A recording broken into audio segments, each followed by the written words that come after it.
Look, the internet's not the best place to get excited about having a full-time job. If you spend more than 60 seconds on Instagram or TikTok, you'll probably find some goofy meme about how full-time jobs are a tool of the man to keep you down and oppressed or whatnot. And if you scroll around YouTube, half the videos are somebody, excitedly shouting at you about how they found this get-rich-quick scheme and you're basically a rube for not following their advice and making millions of dollars a month sitting at home doing a whole bunch of who knows what. And yes, that stuff wouldn't be successful if there wasn't some element of truth to it. And a wise man once told me that they wouldn't call it work if it was all unicorns and rainbows. The term that they would use would be fun.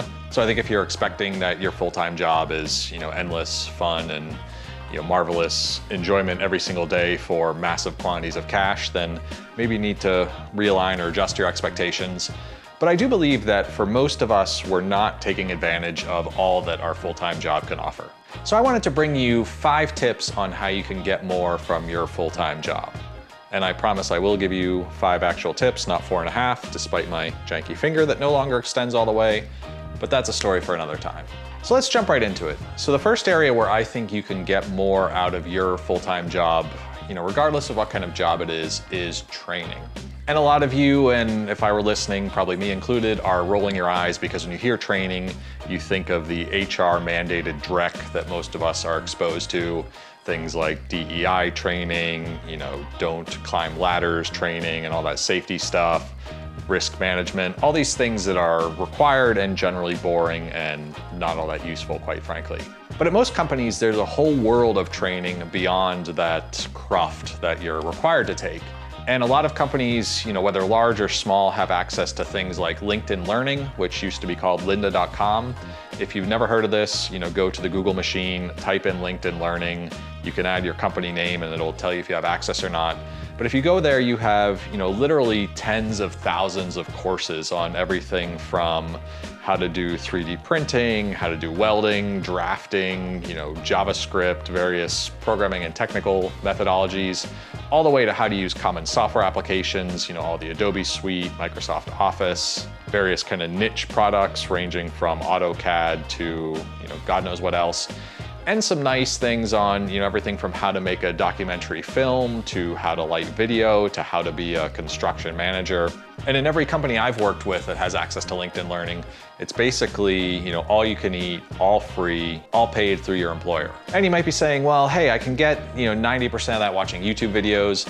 And I won't argue with you, yes, you can probably get the same content.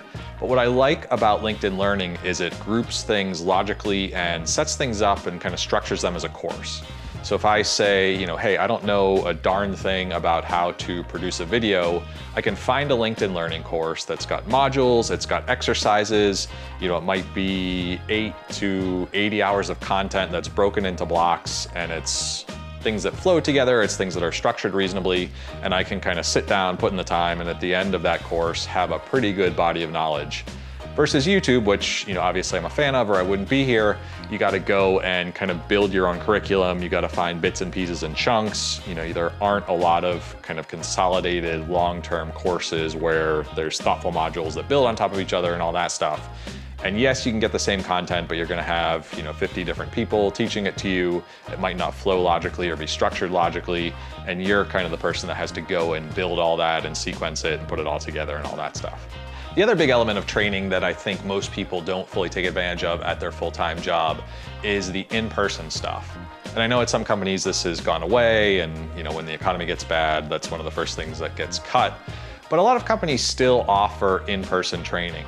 And what I look for on that front is, what I'd call general kind of transferable skills that you can use to make yourself a better employer, entrepreneur, human being, whatever. Essentially the kind of life skills that are transferable that also fall into the domain of things that your work is willing to provide for you. So I would put things like public speaking in this category. No matter what you do in life, you're probably gonna have to talk to other human beings at some point, so having some skills around public speaking is a great thing. Things like time management, leadership, managerial skills, all those things, whether you ultimately wanna be a corporate guy or gal and march up the ladder, or you're biding your time and kind of depositing your paychecks until you can go out and start your own thing, those are gonna be skills that are useful. The other big one that's out there at most companies is sales training. Some companies will get into these kind of weird methodologies and approaches and things like solution-based sales or different branded schemes. And that stuff gets a little niche and goofy, but in general, anything you're gonna be doing, you're going to have to sell something. Ultimately, you may be selling yourself when you're going for a job interview. If you become an entrepreneur, you're probably gonna have some sort of product or need investors or whatnot and ultimately need to sell. So selling is a great topic to look for. And what's cool about all this training stuff is it ultimately gives you some credit and advancement in your current job. So, if you go out and take, 15 things about how to sell better, how to present more effectively, how to be a better public speaker, how to be more organized and, more effective as an employee, you can make the case to your company that, hey, I'm doing all this stuff because I want to be more awesome and contribute more to your firm. When, maybe in the back of your mind, what you're really trying to do is build your own skills, bulk up your own talents so you can take those somewhere else because you don't like your current situation. Second area where I think people underutilize the advantages of having a full-time job are what I would call symbiotic special projects. And that's a completely made up term that, I theoretically made up, although maybe somebody else has used that somewhere. But what I mean by this is projects that are outside your normal responsibilities that both benefit your employer and also develop a skill or benefit you somehow. So that's where the symbiosis part comes in. So to give you an example, at one of my previous employers, I got really interested in podcasting. And my employer at the time needed some way to market a new service we were launching internally. And ultimately the conversation sort of got steered in the direction of, hey, let's do an internal podcast.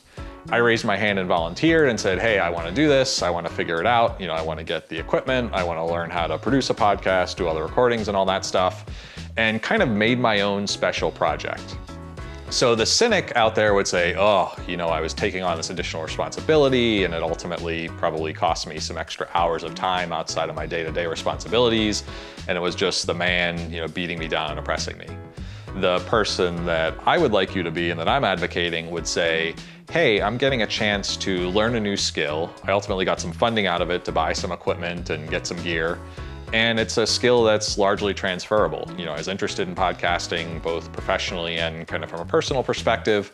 I ultimately didn't launch a public podcast, but I was able to develop some skills and I think I did a good dozen episodes of that internal podcast.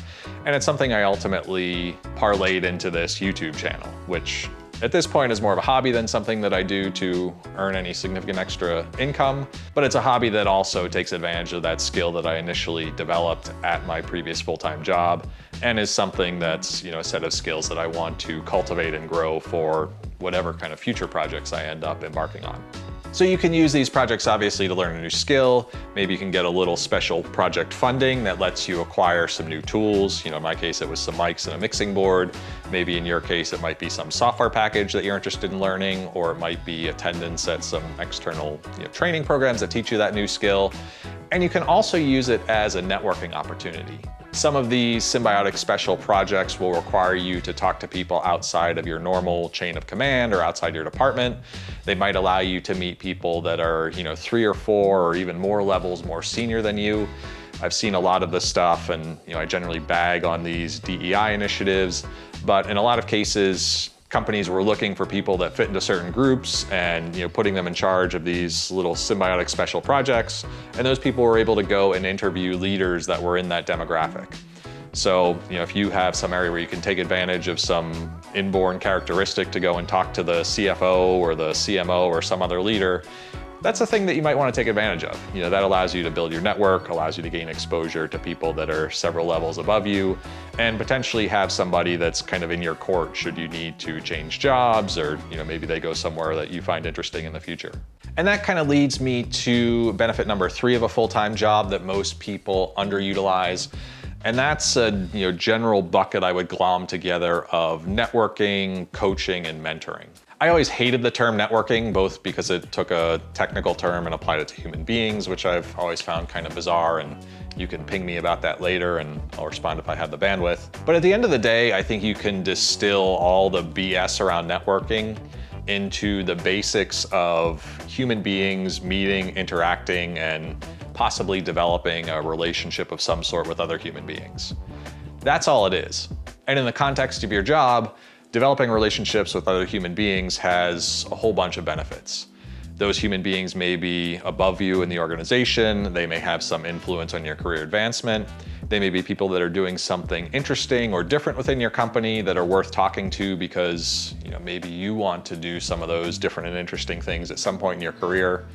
And they're folks that can go and generally look at your career and look at what you're doing in your job and hopefully provide some degree of impartial feedback. Your management chain has this obligation usually to go through some sort of formal evaluation process that may be great and extensive, it may be cursory and not very useful. But if you have people kind of outside that management chain that don't have that direct responsibility and that sometimes pressure, they may give you valuable feedback. Networking at the end of the day is also kind of a numbers game. The more people you know and the more people that know you and hopefully like and respect you to some extent, the more people you're going to have out there in the world that are doing various interesting things, that are working in different industries, that are going off and starting their own companies, that are maybe doing something entrepreneurial or maybe going into more of a volunteer service space if that's something you're interested in. And having that broad network lets you go, and when you're at an inflection point in your career, whether you're actively trying to change jobs or maybe you get canned by your current job, you can reach out to that network and you can go and look at everyone and say, oh, Sue over there that I knew from a job a year ago is doing something really cool. Let me reach out to her. Hopefully that person remembers you and has some degree of fondness for you. And for the most part, I found people are generally willing to spend half an hour on the phone with you and have a genuine conversation and kind of tell you about what they do, what's interesting, what's not interesting, and maybe you can parlay that into an introduction or some tactical step towards advancing your own career somehow. The hardest part of networking in general, and entrepreneurs and kind of solopreneurs will probably have experienced that, is that generally you need a hook to connect with somebody else. If I kind of blindly reach out to you on LinkedIn, and you get this random thing that pops up in your inbox and says some variation of, hey, let's meet up, we can exchange ideas, or the worst one is, I want to pick your brain. Well, most people don't want their brain picked, and most people don't want some rando darkening their doorstep and kind of wasting their time. But what's great about a big company is you have this instant connection and thing in common with 5 to 500,000 people, and that's that you have the same name on your paycheck at the end of the day.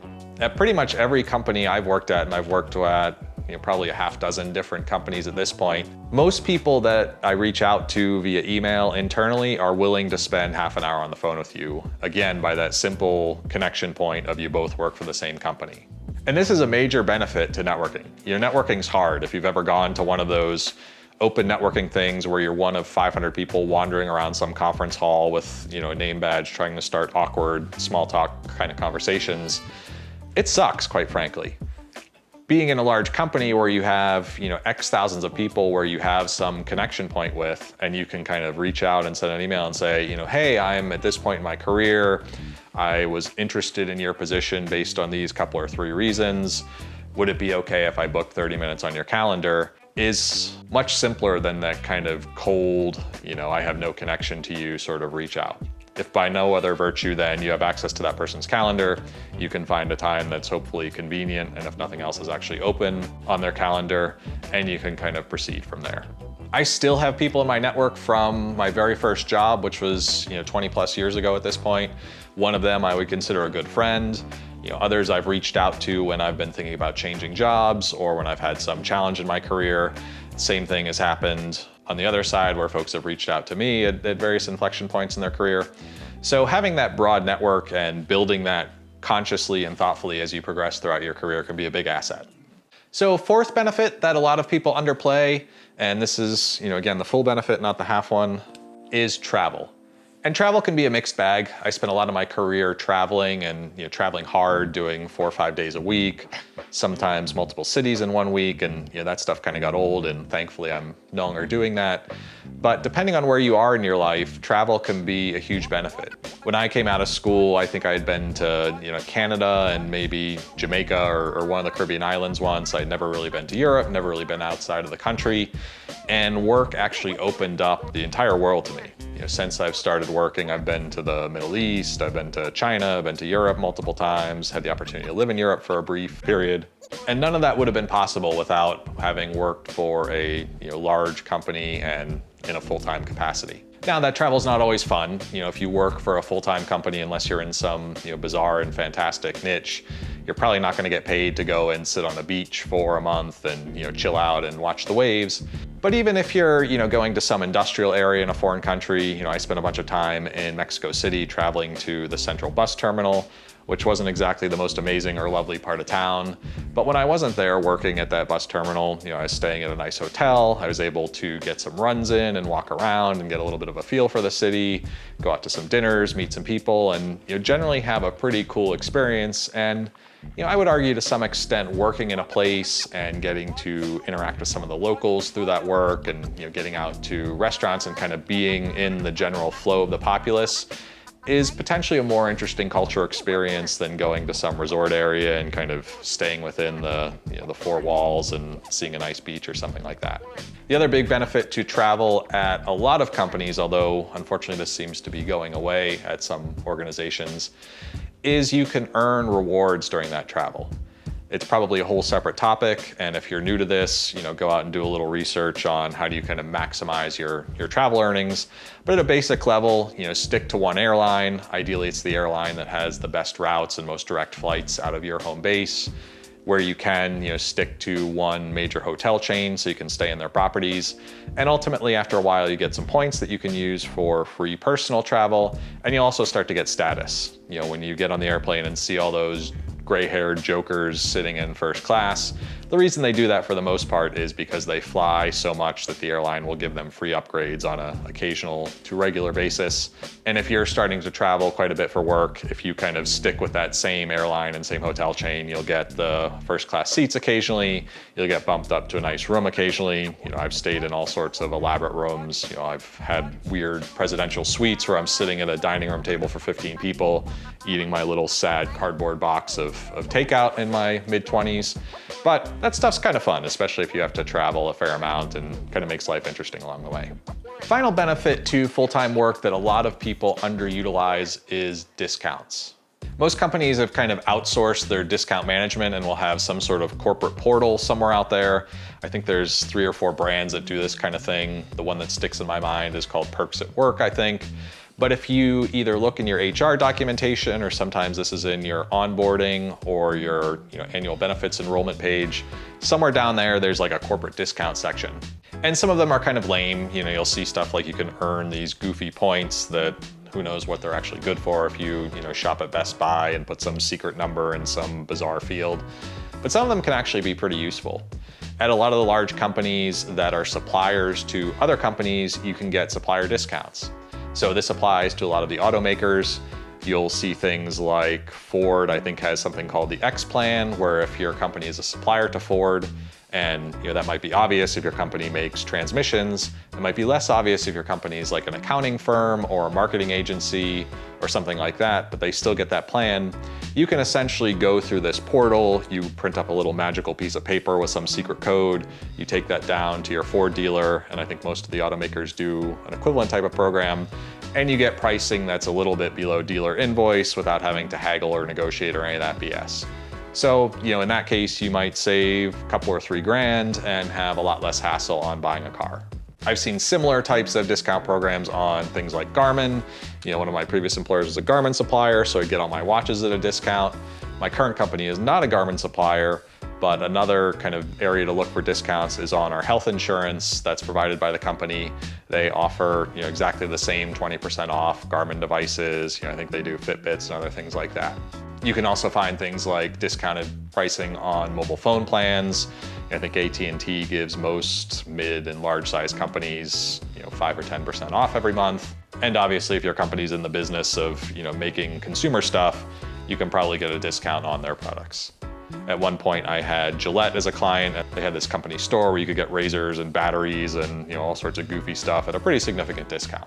The other area where you can get what I guess I would call a discount is if your company is publicly traded, which means that they have a stock that you can go and buy on one of the public stock exchanges. A lot of companies will offer what's called an employee stock purchase plan. And essentially this is a way to buy company stock at a discount.